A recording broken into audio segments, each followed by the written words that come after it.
Principles of systematics module 5। Module 4 के अंदर हमने अप्लाइड बायोलॉजी के अंदर जो सिस्टमैटिक्स की कंट्रीब्यूशन है उसके बारे में देखा, तो उसी को मॉड्यूल 5 के अंदर भी हम कंटिन्यू करेंगे। तो सबसे पहले हम देखेंगे कि क्वारंटाइन के अंदर किस तरीके से टैक्सोनॉमिस्ट हेल्प करते हैं। बहुत सारे ऑर्गेनिज्म ऐसे होते हैं जब वो एक कंट्री से दूसरे कंट्री के अंदर जाते हैं तो वो साथ में बहुत सारी डिजीज़ को लेकर जाते हैं। तो तमाम कंट्रीज़ के अंदर क्वारंटाइन लैब्स बनाई जाती हैं ताकि कोई भी ऐसा ऑर्गेनिज्म जो एक कंट्री से दूसरे कंट्री के अंदर आया है उसको चेक किया जा सके कि वो डिजीज़ फ्री है या नहीं। तो उसके अंदर जो सबसे इम्पॉर्टेंट रोल होता है लैब के अंदर वो टैक्सोनॉमिस्ट का होता है, क्योंकि तमाम क्वारंटाइन लैब्स जो होती हैं, तमाम क्वारंटाइन लैब्स के अंदर टैक्सोनॉमिस्ट अवेलेबल होते हैं।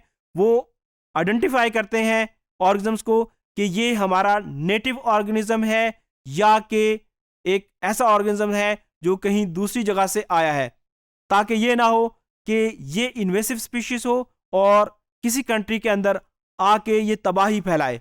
तो क्वारंटाइन लैब्स के अंदर जो एक्सपर्ट्स अवेलेबल होते हैं वो बेसिकली टैक्सोनॉमिस्ट होते हैं। इसमें ट्रेडिशनल टैक्सोनॉमिस्ट भी शामिल हैं और इसके अंदर आजकल जो न्यू मोलेकुलर टेक्निक्स हैं उनको भी यूज़ किया जाता है ताकि आसानी से और क्विकली ऑर्गेनिजम्स की आइडेंटिफिकेशन की जा सके।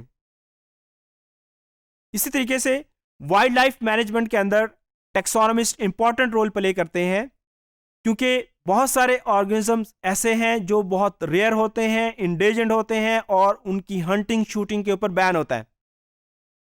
और बहुत सारे ऑर्गेनिजम्स को स्मगल किया जाता है।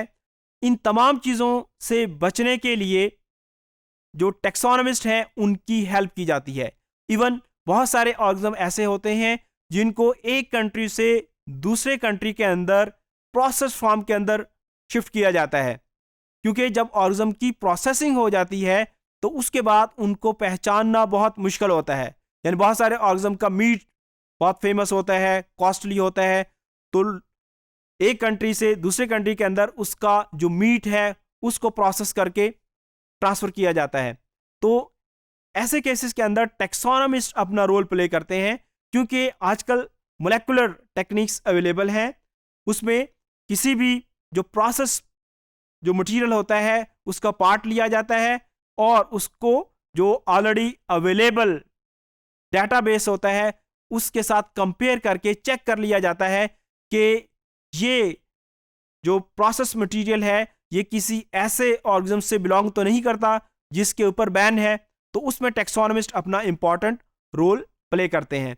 इसी तरीके से ऐसे तमाम ऑर्गेनिज्म जो कि बहुत रेयर हैं, इंडेंजर्ड हैं, उनकी लिस्ट टैक्सोनॉमिस्ट उनको प्रॉपर आइडेंटिफाई करके उसकी लिस्ट प्रोवाइड करते हैं ताकि इनको वॉच किया जा सके और इनकी प्रोटेक्शन के लिए गवर्नमेंट अपने स्टेप्स प्ले कर सके। इसी तरीके से मिनरल प्रॉस्पेक्टिंग, इसके अंदर जो पैलेंटोलॉजिस्ट होते हैं, पैलेंटोलॉजिस्ट ये फोसल्स की स्टडी करते हैं। फोसल्स क्या हैं?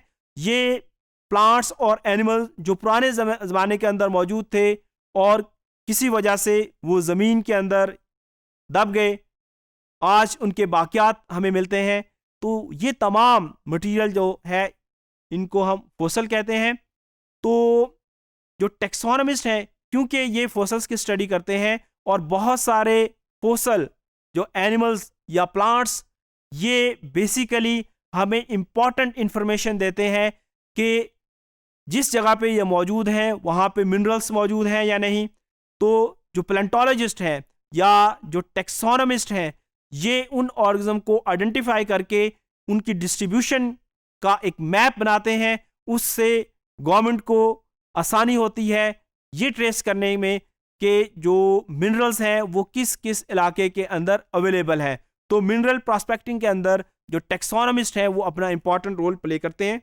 इसी तरीके से नेशनल डिफेंस के अंदर जो सिस्टमैटिक्स है वो अपना रोल प्ले कर सकती है, जिसकी एक important example second world war के अंदर जापान ने बैलून बम्स का इस्तेमाल किया और ये पैसिफिक जेट स्ट्रीम के अंदर इन्होंने इन बम्स का इस्तेमाल किया। जब डिटेल स्टडी की गई तो ये पता चला कि ये जो बैलून बम्स थे इसमें कुछ सैंड मौजूद थी और ये जो सैंड थी इसके अंदर कुछ ऑर्गेनिजम्स के शेल मौजूद थे।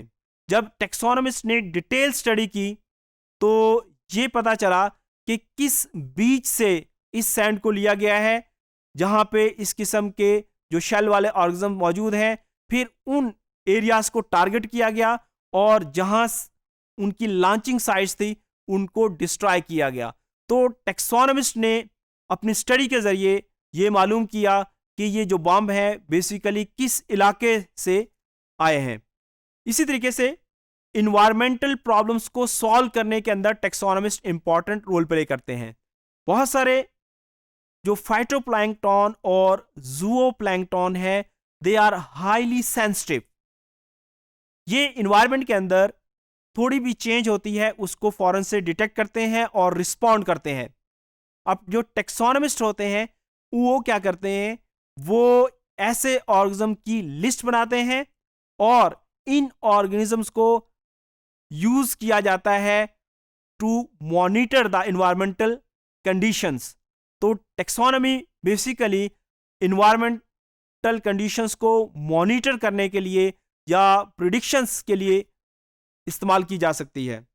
इसी तरीके से बहुत सारे ऑर्गेनिज्म ऐसे हैं जो हमारी सॉइल की फर्टिलिटी को इंप्रूव करते हैं, जिस तरह बहुत सारे बैक्टीरिया हैं।